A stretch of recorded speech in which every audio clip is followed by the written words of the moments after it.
Hello, everyone. I'm Toorpakai Wazir, come from South Waziristan agency, which is the tribal region of Pakistan on the border of Afghanistan. This area is called the most dangerous part of the world and is known for terrorism, extremism, and Talibanization. In this 21st century, we still live in Stone Age. Our women are still deprived of basic rights.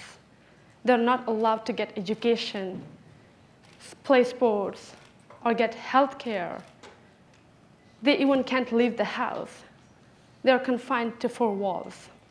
And if they break the rules, they are killed, or they are tortured. They get married in a very young age. My father, he thought different. He thought women are equally bright and strong as men. And if they were given a chance, they can achieve and they can be very successful or excel in any field in their lives. My mother, who got education after marriage, my father told her to take off the burqa and be a courageous woman. And that's how she is today, the highly qualified woman from the tribal regions, and only woman. My sister also became educated, and she is today the first highly educated and active female politician from tribal regions, and also a human rights and women's rights activist. I was different. I didn't want it to be confined to four walls like other girls. I wanted to live freely like boys. So I decided to be like my brother. In the age of 4, I took all my girly clothes outside and I burnt them. And that's how my father realized that I'm different, and he gave me a name, a boyish name, Genghis Khan. And so I grew up in that area with a boyish name, with my boyish identity. So people couldn't recognize me, and I was able to explore that area more than any other girl could do. I could feel the difference. I was me, it was me, and I enjoyed my life. I played with slingshots, played with toy guns, running around the mountains, and doing all the things the boys were doing. And also, I was always involved in brutal fights with guys, always leading them and beating them.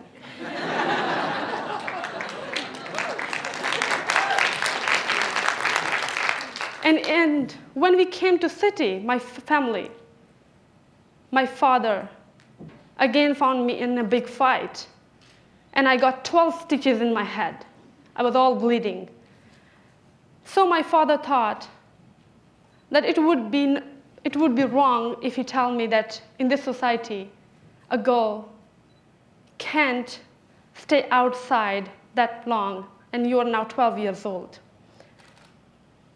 So my father was very concerned about my health, also because I can go tortured, mentally go crazy if he tells me that.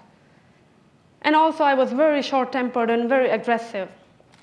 And he thought to channelize my negative energy into a positive way. He found and he heard about sports in Peshawar. And so my first sport that he introduced me in was weightlifting, but with my boyish name, Genghis Khan. People didn't know that I'm a girl.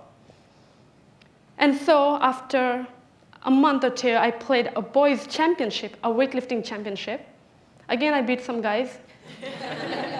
And I won the boys' championship, weightlifting, with my boyish name, Genghis Khan.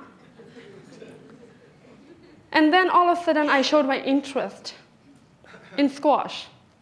Squash has a great history of world champions in Pakistan. And I wanted to be a world champion like them. First, I wanted to be a world champion in boys, But when I had to join a proper squash academy and they asked for a proper, for my birth certificate, at that time my true identity was revealed as Maria Toorpakai Wazir. And so I decided that I will become a world champion in goals first.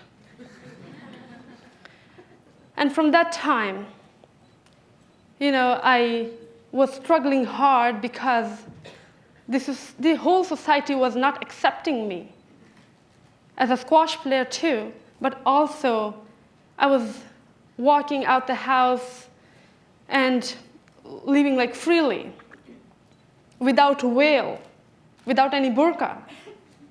So I was bullied a lot, not by children, not by kids, but men too, of all ages.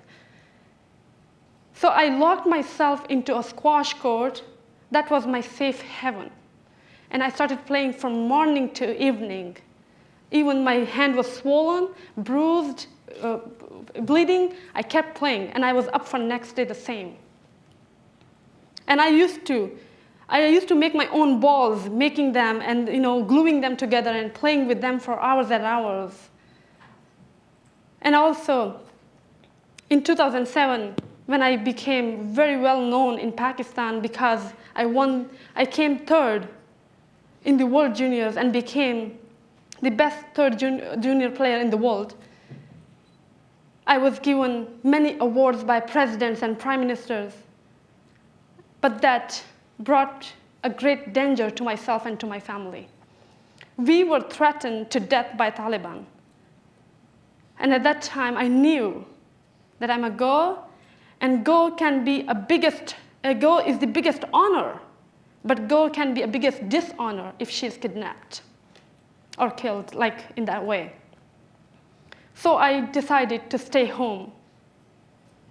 I locked myself in my room, and I started hitting in there, practicing there. When the whole world is sleeping, I was awake practicing whole night. But at the same time, I was struggling hard not to lose my vision. I wanted to change the world. I wanted to show people that girls can be world champions. And also wanted to turn myself from being unlucky into a lucky person. So for 3 years, I kept training hard in my room. But at the same time, I knew that in the Western world, in the Western countries, there is more freedom to live the way I want, the freedom of life and the freedom of choice. So I decided to email every college, university, clubs, academies, schools, everywhere in the Western world, so that I can play squash with peace of mind and become a world champion, and to prove myself. But for 3 years, I didn't hear back from anyone. But I was not gonna give up. And finally,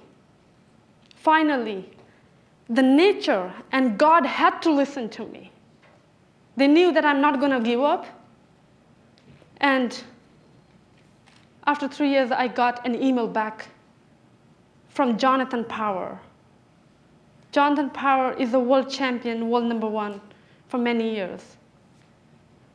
And he said, he will teach me squash. He will support me. He will bring me to Canada. And he will turn me into a world champion for Pakistan. And at that time, I realized that I'm the chosen one, because my first squash racket that was gifted to me had a signature, and that was Jonathan Power's signature. And after 9 years of that squash, and I got this email from Jonathan. Today I'm in Canada, training there from the best of the best in the world. And I'm getting better and better in squash. Not only in squash, but as a person too. I learned a lot. Everybody They are from different religions. They are from different backgrounds, values. They're like my family. And they support me. They're happy for me. And what I learned, I tell you, one day I was watching a kid who was putting pieces of paper together, gluing them together. And when I get closer to him, he was actually putting the world map together. He was a young kid, and I asked him, how did he do it? He said, there is a face of a man behind that. I glued that together, so I glued the world map together. That gave me an idea. If people are together, the world is together. If we are one, the world is one. But it's your strength. If you are true to yourself, true to your dreams, it's going to happen. You will find a way. But never give up. Because the life is waiting for you at the other end. And just like an eagle, when the day I was leaving from Pakistan to Canada, my father told me that you are an eagle and you know your abilities, how higher you can fly. But these people, they don't understand. They see you and they describe you according to their eyesight. He also said that a baby bird, when he has to learn to fly, he has to leave the nest. And he told me, leave the country, follow your dreams, and never come back. And so I left the country just to fly higher and higher and become world champion and rule the world. And so today I believe that I have a theory, a pressure cooker theory actually for myself, that either you will get blast from the pressure or either you will be fully cooked that will taste great. And so today I would say that be confident and go for your dreams. It's your world. It's your life. It's your decision. And be like an eagle. Don't be scared of like the rocky mountains or the violent winds. They're actually paying tribute to your royalty, your dignity, by challenging you every time. And so that will make you fly higher and rule the world and rule the world. Thank you, everyone.